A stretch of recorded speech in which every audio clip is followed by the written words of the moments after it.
Assalamualaikum warahmatullahi wabarakatuh. Perkenalkan, nama saya Haris. Saya di sini akan menjelaskan resumen video tentang AIK, pahala dan dosa kemarin, yang pada hari Rabu, materi keempat. Pahala dan dosa. Yang pertama, ibadah.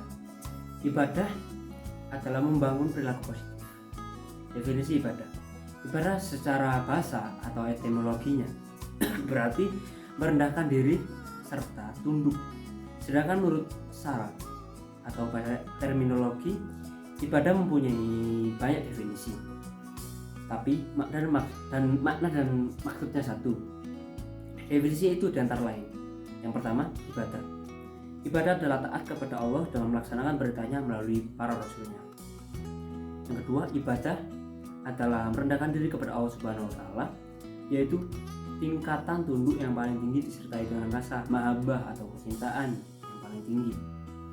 Yang ketiga, ibadah adalah sebutan yang mencakup seluruh apa yang dicintai dan diridhoi Allah, baik berupa ucapan atau perbuatan.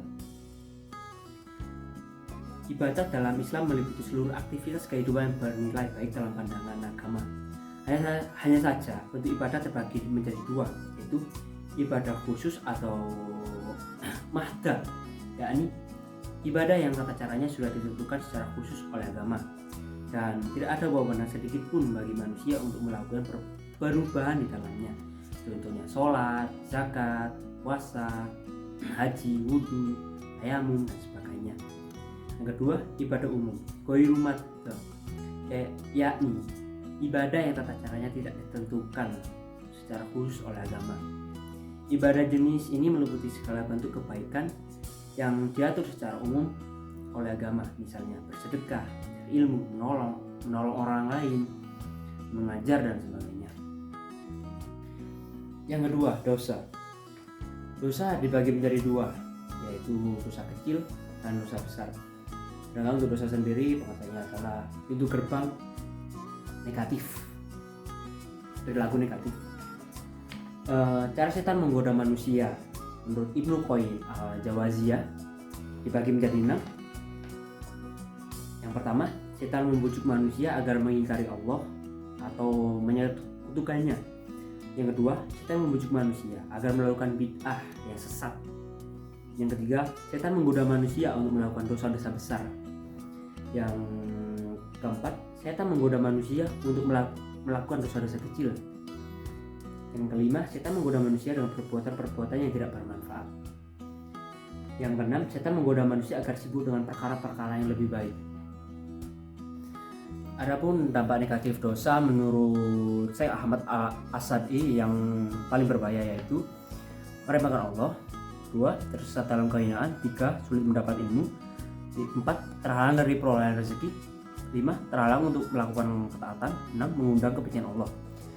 Oleh karena itu, kita harus segera bertaubat. Taubat sebagai solusi agar bisa keluar dari perbuatan dosa. Setiap manusia pasti pernah berbuat dosa. Menurut Yusuf Al-Qaradawi, hal itu tidak aneh sebab manusia diciptakan oleh berbagai macam campuran. Yang aneh, jika ada seseorang yang terus-menerus melakukan perbuatan dosa, dia harus segera bertaubat. Jika tidak, dia menjadi orang yang zalim, di mana yang sudah terkandung dalam surat Al-Hujurat yang artinya, dan siapa yang tidak bertaubat, maka mereka itulah orang yang zalim. Sesungguhnya Allah itu Maha Pengasih, Maha Penyayang. Taubat jika dilihat pada fungsi kejiwaan antara lain: 1. kesadaran, 2. pengakuan dosa atau al-i'tiraf, 3. penyesalan atau al-nadam, 4.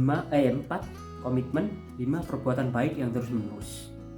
Taubat yang dilakukan dengan benar atau taubat nasuha berfungsi sebagai alat pembersih noda hitam dalam hati, 2. menguat pikiran dan perasaan, 3. pendorong berkembangnya potensi manusia.